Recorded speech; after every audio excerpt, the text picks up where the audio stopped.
देखिए बच्चों, आज हम कुछ इम्पोर्टेंट क्वेश्चन डिस्कस करेंगे जो बार बार एग्ज़ाम में पूछे जाते हैं।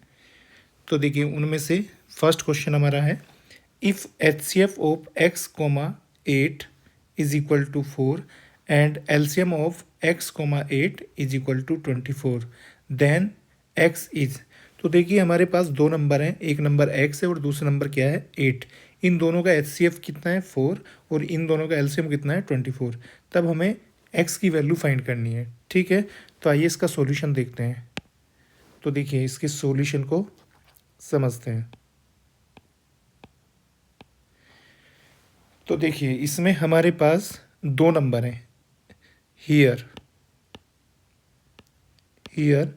पहला नंबर n1 क्या है x, ठीक है, और दूसरा नंबर n2 वो क्या है हमारे पास 8। तो ये दो नंबर है हमारे पास n1 n2। ठीक है, अब देखिए इन दोनों का HCF कितना है, HCF of n1 and n2 वो कितना दिया हुआ है हमें, वो दिया हुआ है दोनों का HCF हमें 4। और LCM कितना दिया हुआ है, LCM ऑफ n1, n2 24। ठीक है, तो देखिए हमारे पास दो नंबर हैं और उन दोनों के LCM और HCF है। अब देखिए फॉर्मूला क्या होता है, फॉर्मूला आपको ये याद रखना है। फॉर्मूला क्या होता है, product of two number n1 and n2 is equal to LCM of number, LCM of these number into HCF of these number। ठीक है, तो ये फॉर्मूला आपको ज़रूर याद रखना है। दो नंबर का प्रोडक्ट उनके LCM और HCF के प्रोडक्ट के क्या होता है, बराबर होता है। तो देखिए यहाँ पर वैल्यू पुट करेंगे इस फॉर्मूले में।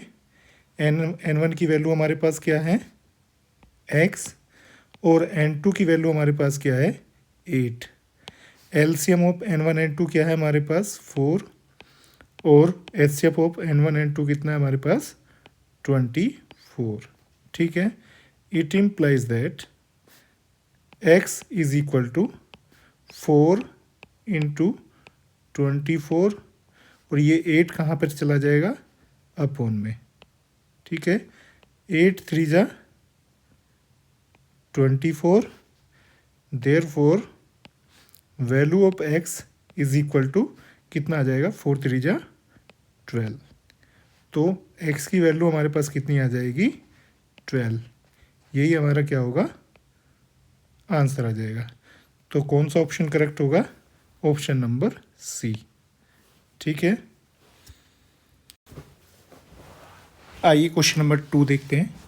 तो देखिए क्वेश्चन नंबर 2 में the zeros of the quadratic polynomial fx is equal to x² plus 11x plus 30 are. तो हमारे पास देखिए एक क्वाड्रेटिक पोलिनोमियल है, हमें ये बताना है इसके जीरोज कैसे होंगे, दोनों पॉजिटिव होंगे या दोनों नेगेटिव होंगे, या एक पॉजिटिव और एक नेगेटिव होगा, या दोनों इक्वल होंगे। ठीक है, तो देखिए हम क्या करेंगे, इस क्वाड्रेटिक पोलिनोमियल के पहले हम जीरो को फाइंड करेंगे। ठीक है, तो कौन सा मेथड यूज़ कर सकते हैं हम, स्प्लिटिंग मिडिल टर्म मेथड। तो आइए इसके पहले हम जीरोज़ को फाइंड करते हैं। तो देखिए इसके सॉल्यूशन को देखते हैं।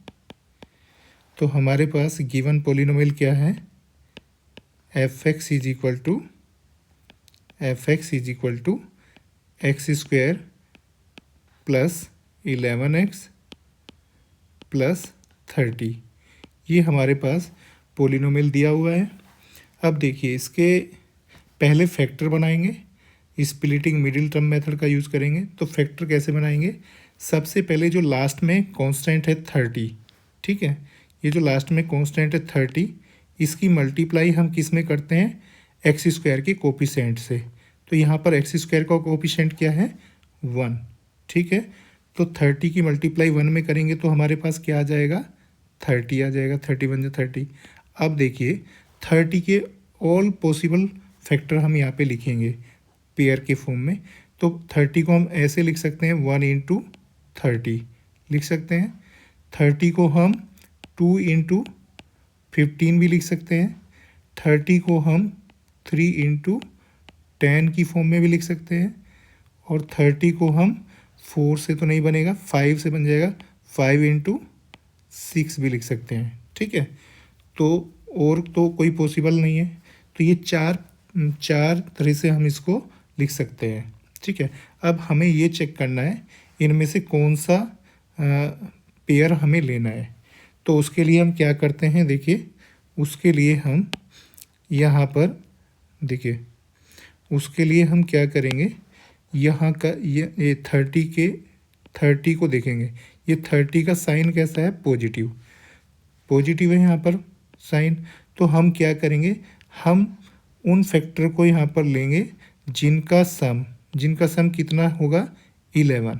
ठीक है, यहाँ पर जो नंबर है मिडिल में 11, तो दोनों का सम 11 होना चाहिए।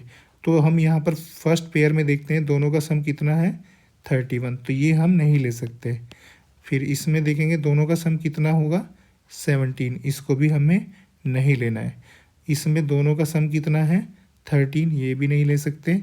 और इसमें दोनों का सम कितना है, 11, तो ये हमारे लिए सही होगा, तो इसको हम ले सकते हैं। तो देखिए, तो अब हमारे पास ये जो 5 और 6 आया है, हम इन दोनों को मिडिल टर्म में क्या लिख सकते हैं, 5x और 6x की फॉर्म में लिख सकते हैं। तो देखिए इस पोलिनोमियल के हम फैक्टर कैसे करेंगे, एक्स स्क्वायर को एज इट इज़ लिखेंगे। अब ये जो मिडिल में 11x है, इसको हम क्या लिख सकते हैं, 5x और 6x। ठीक है, और लास्ट में क्या है, प्लस का 30। अब देखिए 5x और 6x में हमें साइन इनपुट करने हैं, तो दोनों में क्या क्या साइन होगा, साइन लगाएंगे। तो साइन के पॉसिबल पेयर क्या क्या होते हैं हमारे पास, प्लस प्लस, ठीक है, माइनस माइनस, प्लस माइनस और माइनस प्लस। तो देखिए इनमें से कौन सा पेयर यहाँ पर हमें दोनों में लगाना है। तो इस पेयर को अगर हम चेक करते हैं, प्लस प्लस को यहाँ पर भी प्लस लगाते हैं, यहाँ पर भी प्लस लगाते हैं, तो प्लस का 5x और प्लस के 6x क्या बन जाएगा, प्लस के 11x बन जाएंगे। और ऊपर क्या क्या है, 11x है प्लस का, तो ये हमारे लिए सही है, यही हमें लेना पड़ेगा। ठीक है, अब देखिए अब हम क्या करेंगे, फर्स्ट 2 टर्म में से इन दोनों में से हम क्या कॉमन ले सकते हैं, x। तो इन दोनों से x कॉमन आ जाएगा, तो क्या बचेगा इसमें, x प्लस 5। देखिए जो यहाँ पर फैक्टर बना है, जो फैक्टर यहाँ पर बना है x प्लस 5, सेम वही फैक्टर हमारा यहाँ पर बनेगा इन दोनों में से। जब हम कॉमन करेंगे कुछ भी, तो इन दोनों में से हमें क्या कॉमन करना है, ताकि फैक्टर हमारा ये आ जाए x प्लस 5। तो इन दोनों में से हम क्या ले सकते हैं कॉमन, प्लस का 6। ठीक है, अब देखिए x प्लस 5 दोनों में कॉमन आ गया है इन दोनों में, तो x प्लस 5 को हम दोनों में से क्या करेंगे, कॉमन ले सकते हैं।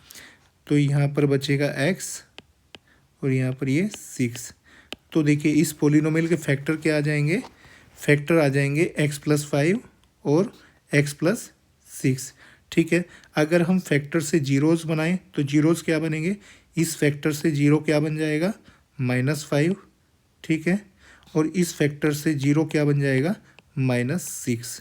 ठीक है, अब देखिए अब हम यहाँ पर ऑप्शन को चेक करेंगे, तो इस पोलिनोमियल के जीरोज़ कैसे हैं, बोथ पॉजिटिव। तो देखिए ये दोनों पॉजिटिव तो नहीं है, ठीक है, बोथ नेगेटिव, हाँ दोनों नेगेटिव हैं। तो ऑप्शन नंबर बी हमारा सही होगा, क्योंकि दोनों जीरो कैसे हैं, नेगेटिव है। ठीक है।